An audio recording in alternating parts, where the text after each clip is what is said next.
Ty, are people overreacting to this tariff talk, or is something big actually coming? Well, the price of the new car is going to be stupid. You won't even be able to afford one. So you better go buy one now. Can you meet me at the gate? I'm Rich Levene, and this is Meet Me at the Gate, where we're not just talking theory, we're tackling real world problems head on, driving solutions that supercharge productivity and team dynamics. Every episode is a journey towards improvement, empowering you, the manager, to lead with innovation and confidence. Join us to transform everyday roadblocks into highways for success. So let's kick this off with something that's heating up in the lanes: tariffs. Prices are up, panic is rising, but is it all real or just reaction?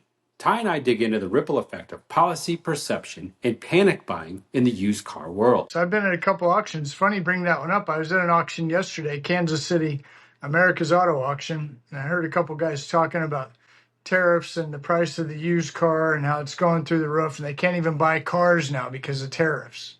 You can't even buy used cars now because of tariffs. Prices are so high, Rich. I'm having that problem as well. So I dug into this a little bit because I had a good friend ask me, and I'm just going to throw it out there. Okay, we're gonna draw the line in the sand. A good friend is registered Democrat. Okay, so we're drawing the line in the sand. But this friend asked me a question. Says, "Hey, I've got a question for you. Hit me. Are you feeling any of the effects personally in your pocketbook regarding tariffs?" I started laughing. No. I said, and he's like, me neither. So it got me thinking. And I said, all right, I'm going to go do some research and I want facts to back it up. Give me evidence. And what I started searching on is how long does it take for an executive order? I don't care who you are, Democrat, Republican, liberal, communist, whatever, as president of the United States. That was the one. You had to be a president of the United States. How long does it take for an executive order regarding the economy, monetary type stuff, to actually feel its effects in the real market? 6 to 12 months. Yeah, you're close. When I came back, I was 6 to 18 months, depending on There you what the go. type is. So let's throw this out. So tariffs, they're hitting now. So here's what I believe, and I'm not an expert, I'm not an economist, I'm not Harvard grad or any of that other BS. In order for tariffs to take effect, it actually has to go in. So the only thing we're doing right now is just a reaction. Let's use COVID, for example, right? New car vehicles, needing parts for them. So as soon as they did the shutdown, did prices of cars change? No. Prices didn't start changing until the effects of it came down 6, 12, 18 months later. When, wait a second, we can't get new cars produced. Hey, I'm almost out of supply. Hey, well, I look at my lot and lots are starting to look empty. Then what happens? Then prices really go I up. think they call that supply and demand. I don't know what your opinion is. My opinion is what we're hearing and feeling right now is just a knee-jerk reaction. Oh, they're putting tariffs in place. We better react. So investors have no proof. If you're out investing in the stock market, you don't have any proof yet. You're doing it all on speculation. It's just like, I was thinking about this. My uncle, growing up, I used to help him build houses, and Uncle Stan was his name. I always called him Uncle Stan. I say, "Hey, Uncle Stan, who are we building this house for?" Oh, he'd say, "Oh, we're building it for Ty. Oh, we're building it for, whatever, Farmer Joe down the street." Every once in a while, I'd say, "Hey, who are we building this house for?" Ah, speculation. This is a spec house. I was young, dumb, full of questions. What does that mean? Well, it means we're going to build it and I don't have a buyer. So we're speculating that somebody's going to come along and purchase the house. What's the price of that house? Who knows? So right now, all we're doing is we're speculating that tariffs are going to go into effect. We're speculating that it's going to have a negative effect, and people are going crazy now when it hasn't even happened. That's true. And the way I feel it in my world, transport guy, is we need to build a narrative. And the narrative needs to be panic. The more panic we can create, the more cars we're going to move.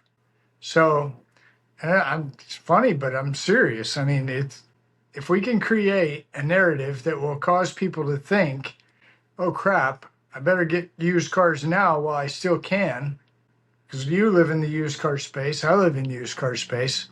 So what can we do to create a demand for used cars? Yeah. Oh, well, the price of the new car is going to be stupid. You won't even be able to afford one. So you better go buy one now, Yes. right? Yep. So, Absolutely. and I agree with what you're saying, which I think is a great perspective to, to look at this from the, hey, slow down a minute. You got 6 to 18 months. Just take a break, breathe in through your nose. Okay, here we go. And out. So there you go. Calm down. What I think you're looking at is what I really, because I have the same conversations with dealers. So they tell me I can't afford the price of a new car right now. Sorry, Ty, I didn't buy any for you to haul. I'm like, okay, well, how's retail? Start asking these dealers, how's retail? There's your real answer. Yeah. Retail is still struggling. Retail hasn't felt the effects of all the executive orders of lowering taxes, no tax on tips, no tax on Social Security, reduced tax. Nobody's felt that. What about the price of eggs? Nobody's felt that yet. What about below $2 a gallon gas? I haven't seen that yet. Have you?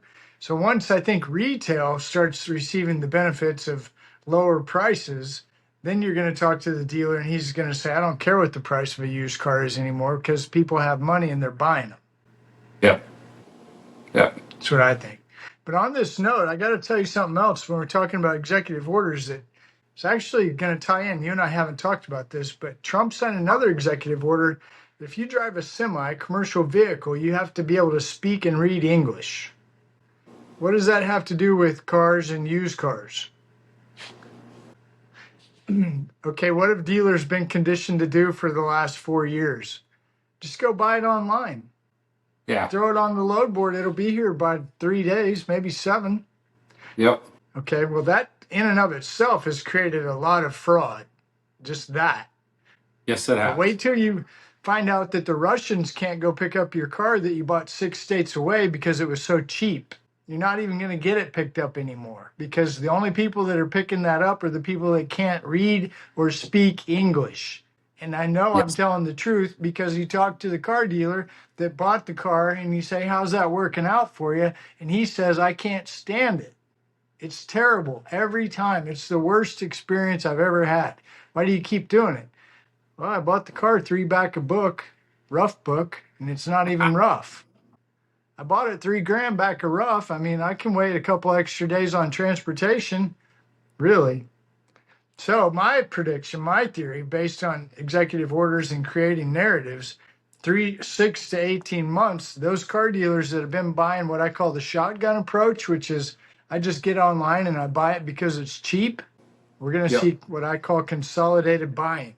You're going to get back to going to the auction. You're going to get back to shaking hands and kissing babies. That's what I'm talking about. Okay, sorry. Self-discipline isn't just for GMs. In this segment, I share a real life gut check. And Ty reminds us that accountability isn't a solo sport. If you slip from your goals, this one's for you. I had an aha moment the past couple weeks. This is where it comes into like a lot of little things can add into big results, positive or negative. And you know, my goals I set for myself this year, I want to do 200, and if I remember the number, it's 288 workouts this year. I lost track on where I'm at. I got to go count it up. I'm on pace, though. I do know that. I want to read 18 books. I think I've read already 7, and we just hit May. So I'm on pace. And I also wanted to like lose some weight by cutting out sugar. So here's what's happened lately. And we talked about discipline, doing everything you're supposed to do. I haven't been talking to you as much as possible, as much as I have in the past on the phone, because I've been busy. Lack of discipline. I've had sugar a couple times. It's affected my workouts. Lack of discipline. Yeah. I haven't listened to any new audiobooks in almost 30 days. There goes my goal. So I've been continuing to work out. But what I've noticed is my workouts suck.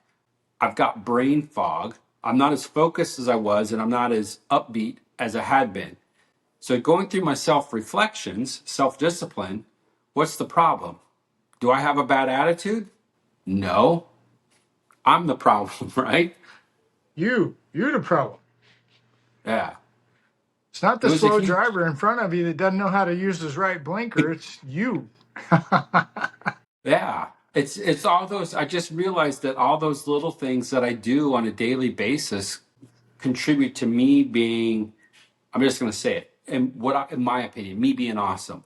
I don't feel like I've been as awesome as I could be lately. I've been a little more irritable, been a little more stressed out. But then I go and I do a self inventory of, am I doing all the things I need to be doing? The answer is a clear, definitive no. Yeah. Well, and what's interesting as you're telling the story, it's like they probably didn't just wake up one day and, man, something's off. It was progressive. It took time. It felt like I just woke up one day and it fell off. But when I go All back and right. start looking at it, it's like I slid into this. Yeah. And now And here you I can keep am. sliding, Yeah. right? Yeah. So I And guess if I, if self discipline's important, no matter what your role is, if you're checking cars in, if you're detailing the cars, if you're transporting the cars, or if you're the general manager, I think everybody has to agree that a little self discipline is good. Fair? yes. Yeah. And you need Okay. it. And I think what you need is you need it from other people. So another aha moment. So I cheated on you. I did talk to Kirk since our last podcast. I didn't talk to Ty, but I talked to Kirk. And we were talking about, he talks about his efficiencies and process improvements. He said, where my gold or where my genius lies is the fact that I can help hold people accountable and help with the self discipline. Are you checking in the cars fast enough? Are you doing the CRs fast enough? Are you following the process I laid out? Come back to me on the self discipline. And it was the aha moment of like, dang, we need each other. We need relationships. We need somebody to help be that gut check. Are you on track? Yeah. Which also requires communication, which is an expectation. Here's my expectation for myself. I need you to do me a favor and help me hold me accountable, which is a Yep. goal, I guess you could say a goal. So, okay, good. We got that one done. Self discipline. Well, we went through that one pretty fast, but Yeah. now my computer locked. There we go. All right. So EV. self-discipline. How are you on self-discipline? Are you staying where you want to be? Yeah, actually, I've been doing pretty good, really. So I don't go to the gym, but I got a little routine I do to help me stay healthy. Definitely walk. That's part of my health. Reading, yes, read way too much anyway. Reading, Uh, writing, and arithmetic? Reading, writing, arithmetic, I do those really well. I need to probably pick up on some other business into stuff. I need to probably do a little bit better job. So I'll work on that. But other than that, I'm doing good. Next up, EVs. From the Cybertruck buzz to fire safety plans that sound like sci-fi. This segment pulls back the curtain on what EVs are really doing in the auction lanes. Are EVs helping or hurting the lanes? Well, at this point, the auctions I go to are generally smaller, more independent. So very few EVs, period. Now, when you do see an EV, it's more like, I don't know if you remember, well, I'm sure you remember, your auction guy. When you have the specialty cells and everybody's so excited about the specialty cars, Yeah. whenever a Tesla or a EV of some sort comes through, it reminds me of the specialty. So everybody stops and runs over. I want to see how much this EV is going to bring, like if a Cybertruck shows up. So where I'm at, you don't see them a lot. So it's more of just like, oh, wow, look at that. So you don't get to Yeah. really experience any trouble that, say, an auction may run into by getting large volumes of EV Yeah. or even a I little bit was of EV. Cybertruck. Speaking on that, I was out in Phoenix at the spring remarketing event. When we talked, it was in AAA. We talked about a lot of different things, and I was talking with a gentleman who's not in the car industry, so we're going to call it a retail consumer. And he asked me point blank. He said, "Hey, how are Cybertrucks doing at auction?" I said, "I don't know. I don't see enough of them." And he said, "Well, from everything I'm reading, the value on them's tanking." Now that's a retail consumer coming from. And I said, "Why are they tanking?" And he started laughing. He goes, "Well, haven't you seen what Musk is doing? Haven't you seen what Trump's doing?" So the perception from a retail person, this is one person, the EVs are tanking, or at least specifically speaking, the Cybertrucks. I've never run a Cybertruck. I have no idea. I've seen a couple of them sell online. I have no idea. But when it comes down to EVs, though, I think they're holding their own. They're doing okay. Well, I think what you run into, you might know her, Michelle Pirog. You heard that name? She was in kind of the beginning of the whole EV, green energy, Green New Deal, that kind of stuff. So Yeah. recently she made a post, like in the last week, she made a post talking about how discouraging it is that people get all bent out of shape because you drive a Tesla and people are damaging them. And I think the interesting part is, like, some people maybe started out with the Green New Deal, or, save the world from the combustion engine, ICE, internal combustion engine. And now things have changed politically. The political landscape has changed, and the things that now, what are you going to do? Are you still into green energy or not? Because it's political now, which it was Yeah. political to begin with. But so you're starting to see some different things on that from that perspective, just that alone. And I read one of her posts just today, as a matter of fact. She's talking about when she signed up for the whole Green New Deal and energy, to show that she was understood it, she bought a Tesla. And that was years ago. Now she's worried about driving a Tesla. In the comments, apparently this post she made, the comments blew up and people told her how dumb she was and mean things, all kinds of bad stuff. And just like, I know the lady, she's a super nice lady. I would never say anything like that. Are you kidding me? But it's become politicized. So EV from the perspective of, individual, that's a whole nother conversation. But from the perspective of the world we live in, I can't imagine how you deal with EV being a general manager in an auction. I don't know how does an auction deal with an EV? And then here's where it gets nuts. Here's where I hope it doesn't go. I hope it doesn't go to Safety Sam guy. Because if you get into that world, Yeah. do you know what you got to have to put a fire out for an EV? What they want you to put out? They want you to have a big tank that you can pick up the car and just set it in the big tank. Did you know that? I did. I saw a thing on TV on, I don't know, I think it was 60 Minutes. They were talking about what was going on with the cars and how they were recycling the batteries after the California wildfires. That was fascinating. No, I'm telling you, I heard and learned what I'm telling you at a NAAA IARA conference in a committee meeting. These guys, there's already companies out there that are ready to help the auction put EV fires out. And here's how you do it. And they're on the stage giving you statistics of how many EVs catch on fire, what they do when they catch on fire, how to put them out when they catch on fire, all fire. The whole session was EVs at auctions and dealing with fires. Yeah.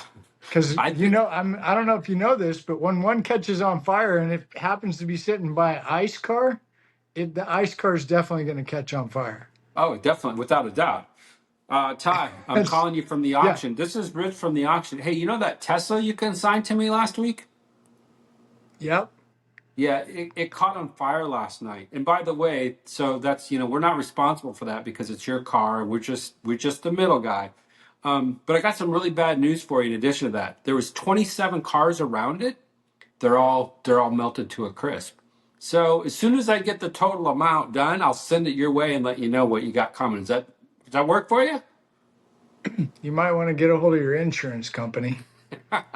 And that's exactly what's going to happen. And then where do we go with insurance? Because you'll probably be able to turn in one of those claims, and then afterwards you won't ever be insured again. You'll be assurable again. AI is everywhere, but how will it shape auctions? In this next part, we explore the potential and pitfalls of artificial intelligence, from engine noise detection to fraud prevention in real time. Yeah, where's AI at an auction, right? Because, they're talking about it big time at the dealerships. You know that? So what are you hearing about dealerships? Well, the dealerships, just like always, they always mess it up. You got this great tool, but you never know how to use it. That's what dealerships do. We need to get Todd Smith back on. The data swamp. You, that's what the dealers, they get all these great tools and they pay for them, and then they can't get anybody to use them the right way.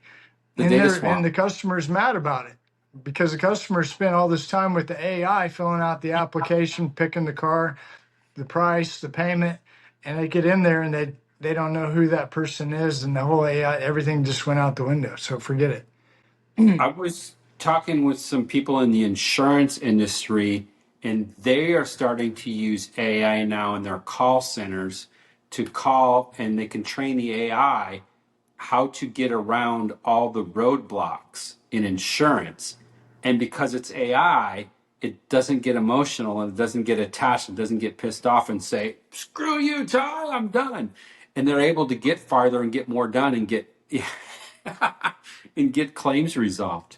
So I mean, so from a dealership's perspective, you could take that. Let's say, so if I went online and say I'm going to buy, I just bought my son a used Ford Mustang, 2023 Ford Mustang from CarMax. I probably could have went online and filled out a form and said I'm looking for this, and probably been working with one of those. Do you want to talk to an agent now? I said no, but I bet you money that agent in that bottom corner was AI. Yeah. I think, I'm sitting here thinking, okay, how does AI work at an auction? That's a good question. What Well, can AI do for an auction? there's stuff coming out, and there's some now, and I know there's some testing going on. Let's use AI for sound, for example. Why would anybody want to do that?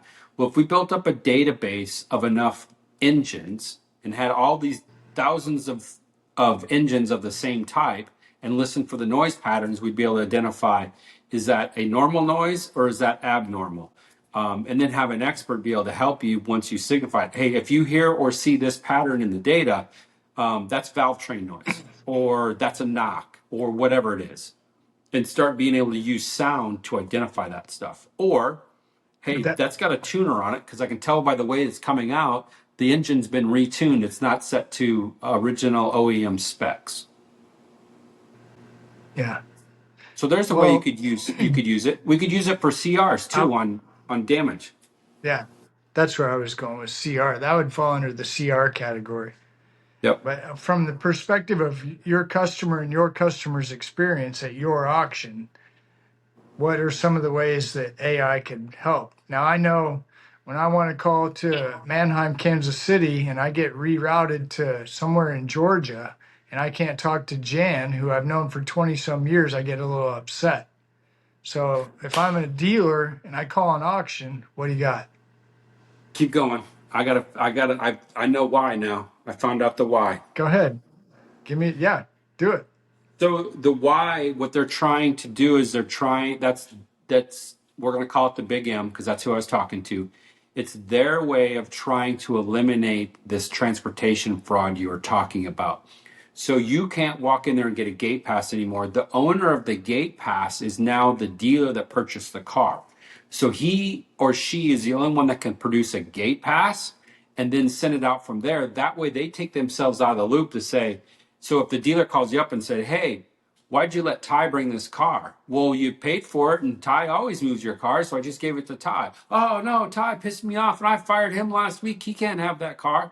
Well, now their way of saying it is, look, the only way you get a gate pass is you log into your account, you produce the gate pass yourself, and then you send the gate pass wherever you want. That's what they're trying to do right now to stop that fraud, which it works, but from your perspective, it does create a lot of headaches. Yeah, especially if you know dealers like I know dealers, because I love the dealer, Rich. I don't have my t-shirt on, but I got it close. We're closing out this episode with something close to my heart, leadership. And we're not talking ROI in dollars, we're talking return on influence, how empathy, trust, and accountability drive results without needing policies. Instead of traditional ROI, like what is the return on investment? That's greed, that's processes, that's why everybody goes into business. Let's talk about influence. What does good leadership do for retention, for morale, for trust? Good leadership for intention, morale, and trust creates a high return on your investment in time and influence. So influence can mean I invest a lot of time in this person because the return is he shows up for work every day and does a great job. And then, It'll work. so where my brain's kind of going is, we talk about relationships, right? Auction business is all about relationships. Yeah. One good relationship is probably going to be better than 10 good policies, right? Yeah, If you for have a sure. good relationship, if you have a solid relationship with the person that's built on trust, and let's use my values, built on trust, hope, humility, and empathy, and you're doing the right thing all the time, you no longer have to go build a policy to protect yourself. So let's use a Right. PSI sale example. So customer buys a car and gets the PSI, and 10 days later calls you up and says, I have a problem with the car. If you have a really, really, really good relationship going both ways, and everybody understands, just factually speaking, everybody understands it's a 7-day PSI. On day 10, nobody calls you and says, hey, I got a problem, right? Because you've already identified Right. it up front. And usually, so what Yeah. happens when you build these really good relationships, and I'll give you a great example. I had a dealer call me this week. Hey, Rich, I want to return this car. It's got frame damage. I said, yeah. Bring me the car and you and I will look at it together. Knowing full well it had been 14 days. I knew this. We're 7 days past. Okay, I'll send the car back. I said, and he's emailing me. He's not calling me or anything else. He's emailing me. So I emailed him back. I said, great. When the car arrives, let's you and I look at this car together. Get an email 48 hours later. Hey, I dropped the car off. It's there. Where are you at? Okay, so there's no relationship. So I go and I Nope. look at the car and I said, you're absolutely right. This car does have frame. He goes, okay, great. You're going to take it back. That's what he said. He told me, you're going to take the car back. I said, I beg your pardon. You purchased a 7-day PSI. It's 14 days. I'm up. He goes, well, I left the country. Not my problem. I don't own your plane tickets. I don't control you. I didn't leave the country. You purchased a 7-day plan. So let's flip the script on this. You buy a brand new refrigerator. Do you know anything about refrigerators, by the way? A little. Okay, what's something you Enough. know nothing? Do you know anything about microwaves? No. Good, perfect. You buy a brand new microwave and you buy the 365-day 1-year plan. On day 375, your microwave quits. Hello, Best Buy. I bought a 1-year service plan. I bought this microwave last year. I need you to come replace it. Exactly. I'm in the business Nope. of so with good relationships, right? And we set things right and we go by it. You're setting the expectation that I sold you a 7-day plan. You got 7 days to dispute it. Not 14, not 21. And here's where I go farther with that conversation. We talk about return on influence on leadership. All right. If I take this car back on day 14, am I creating trust with the rest of my team? Nope. How about the rest of the buyers? No. No. I might be creating hope No. because they might go, oh God, this guy's going to, if I make a mistake, this guy's going to take it back. But what do I do in What terms of about my the team? seller? The seller's going to hate your guts. Exactly. So He now will I've just, punch you in the yeah, mouth. yep. You destroyed trust, you destroyed hope. And then, hey, the other thing is talk about empathy and ego and humility. You're egotistical if you think I'm going to take it back, right? So the value's got to work both ways. It's got to go all the way through. And once you reframe it like that, it makes Yes. those calls a lot easier. Thank you for joining me on this episode of Meet Me at the Gate. I hope the conversation has helped to fuel your drive and equip you with insights to steer your team towards success. Remember, the road to success is always under construction. And until next time, keep your engines revving and your gas tanks full.